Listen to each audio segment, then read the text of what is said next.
I used to believe in God as a very important thing in my life. He had so much influence. I would pray to him and ask to receive things, and when things would align, I would make the connection that, hey, this was God. And when I couldn't fathom certain things, I would talk to him, and he was just a very necessary thing in my life.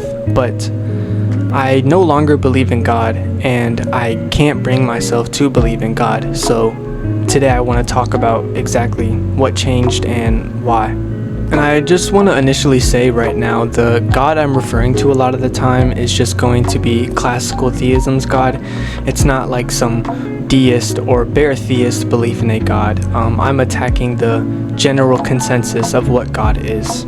So I guess the first thing I want to talk about is the structural problem that I see in God, because when we say God exists, I would always ask the question, where? Like, where is God? He exists, but how?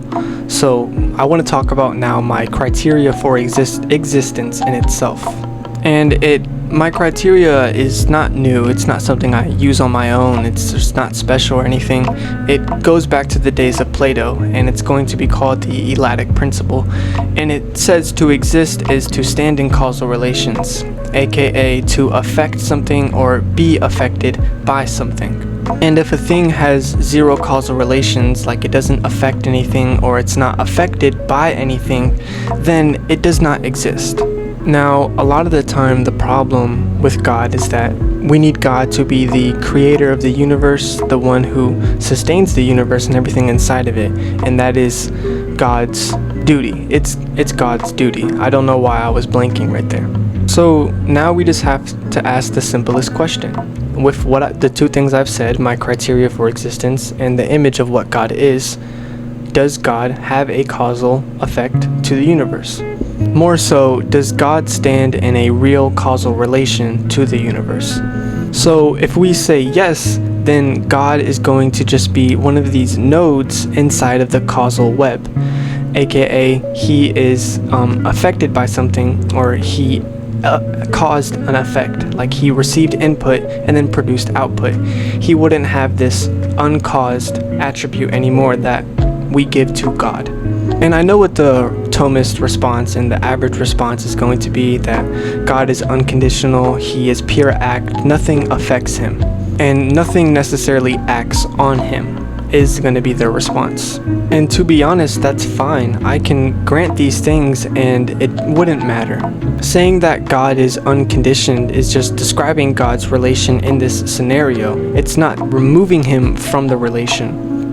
You can be the one that's doing all the pushing and all the moving in the room, but you'd still be standing in the room. He would still be standing in a causal relation. So classical theism's whole pitch of him being outside the causal order, outside of space-time, unaffected by causes, uncaused, that picture is going to be gone the second he creates something. And I've given my reason why.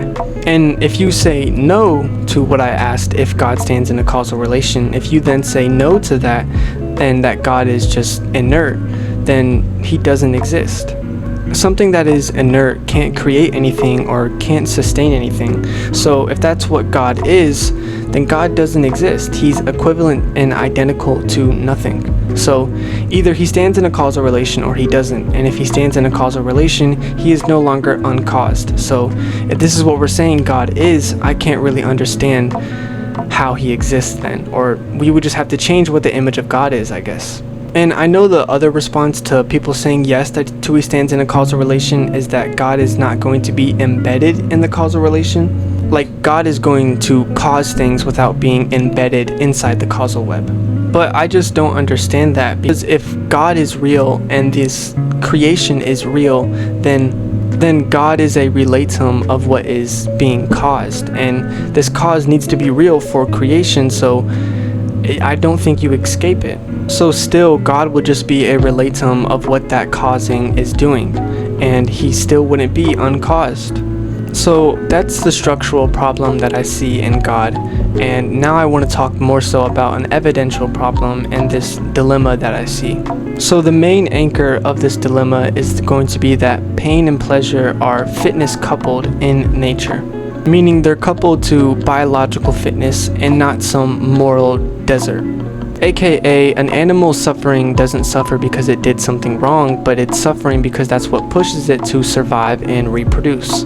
And this is the mechanism for suffering in general. You want to desire flourishing because you don't want suffering. But in order to know what flourishing is, you have to go through suffering first. They're fitness coupled.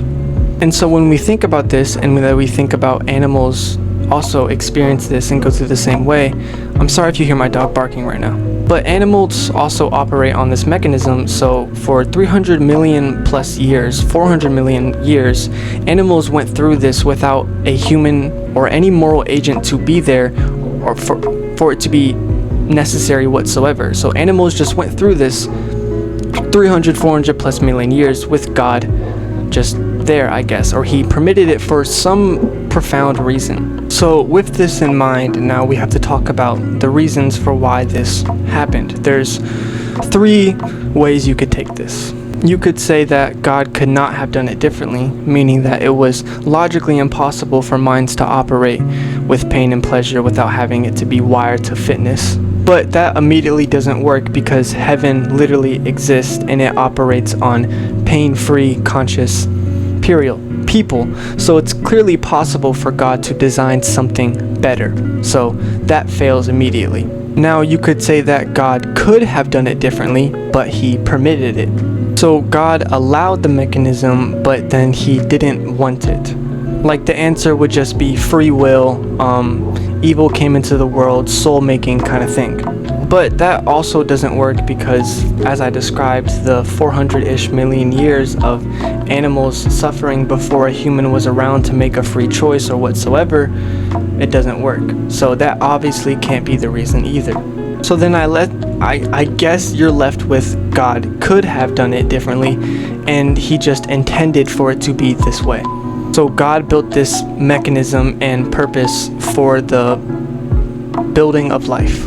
So then perfect goodness and omnibenevolence is just completely out the window, because then you could never judge that God is good because of things while you also have this. Like, you would never be able to know that he is then good because you're saying he intended for these things for a reason, so that's not good. God just has an agenda and we don't understand it, but we're trying to say he's good. To me then, omnibenevolence is just out the window, but God still exists, I guess. But classical theism needs omnibenevolence for God. So that's my 2 problems with God. One's a foundational problem and the other one's an evidential dilemma.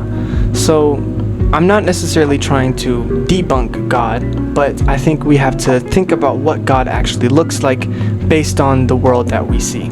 Again, just tell me your thoughts though if I'm maybe not representing something correct, or your thoughts in general about why maybe I should believe in God, or tell me why you also don't believe in God. I'll answer all the comments, and that's it.